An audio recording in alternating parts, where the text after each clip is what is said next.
O karon magamit ta og muna commercialized cotton IMIE number 3 nga hook o gunting. And now let's start making our project, crochet snowflakes. For me, mauni siya ang pinaka-simple nga snowflakes nga ginanselyo.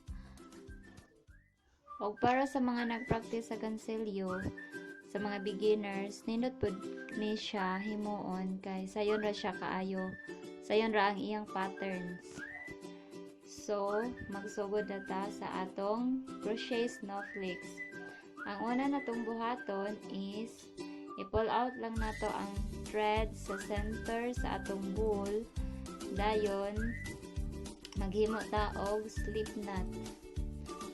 As usual, slip knot, dayon chain. Magkadina ta og 8.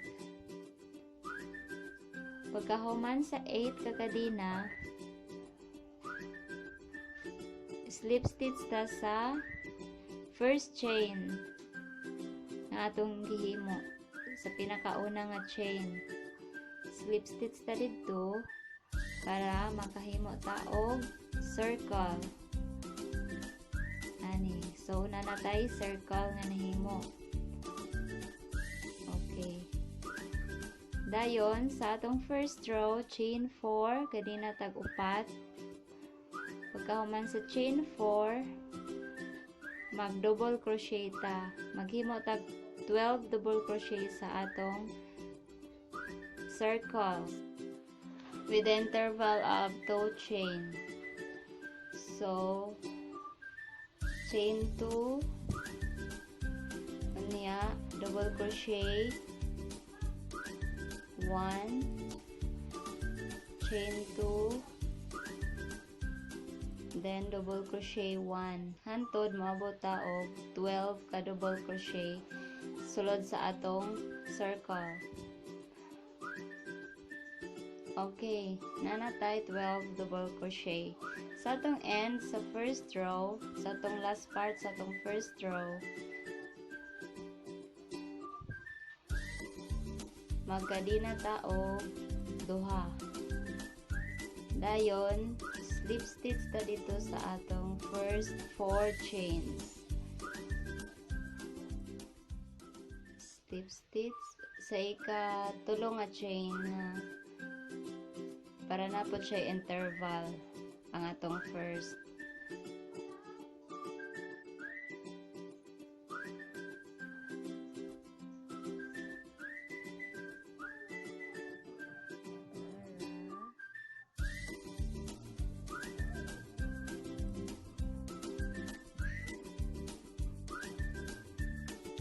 Okay, sa atong second row, magsugod ta og upat ka kadina. 2, 3, 4. Dayon mag-ihap ta og tulo ka kadina gikan sa hook. 1, 2, 3. So sa ikatulong nga kadina dito ta mag slip stitch. Slip stitch. Nana, dayon pagkahuman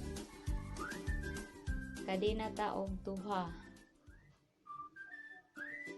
Pagkahuman dito sa atong double crochet sa atong first row, slip stitch ta sa ibabaw. Okay, nanatay gamay nga pikot. So, next step, kadina ta og 7, 3, 4, 5, 6, 7. Okay. So, mag-ihap na po tag tulo gikan sa atong hook. Tulo ka kadina. 3. Okay. Dayon, slip stitch. Ya, kadina tulo. Slip stitch na po sa ikatulo nga kadina. Gikan sa hook.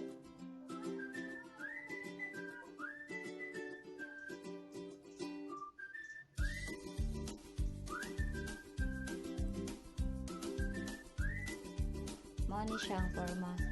So chain na pud tag tulo, nya slip stitch na pud sa ikatulo na kadena para magnanatay tulo ka pikot nga maporma. So mo na siya ang forma. Dayon magkadena ta og 4 3 4. Anya slip stitch na pud ta sa sunod nga double crochet sa first row sa babaw. Ani okay, natay gamay nga pikot nya dako nga taas nga tulo ka pikot. So ana siya ang forma. Chain 4. Ang ato yung moon katong una. Chain 4. Nya ihapo kadena. Tulo ka kadena sa gikan sa hook, slip stitch, nya chain 2. Nya slip stitch sa sunod nga double crochet sa first row sa babaw. Nya kadena of 7. Repeat lang nato ang process. Pagkauman ihatag tulo ka kadena gikan sa hook, slip stitch, tulo ka kadena, slip stitch sa ikatulo nga kadena, nya kadena na pug tulo, slip stitch na pod para makahimo tag tulo ka pikot. Nya chain 4 kadena og upat, slip stitch na pud ta sa sunod na double crochet sa tong first row sa iyang ibabaw. Okay, mao ni siya ang forma. Ato lang ibalik ang process hantod maabot na ta sa last part sa atong second row. Ano siya? So gamay nga pikot, dako, gamay nya dako. Nga naay tulo ka pikot. Okay, after mo ni siya ang finished product na to, guys. Para to humana siya. So good luck, guys, sa ginapaanta nga nasunod ninyo ang akong caption o giunsa na ko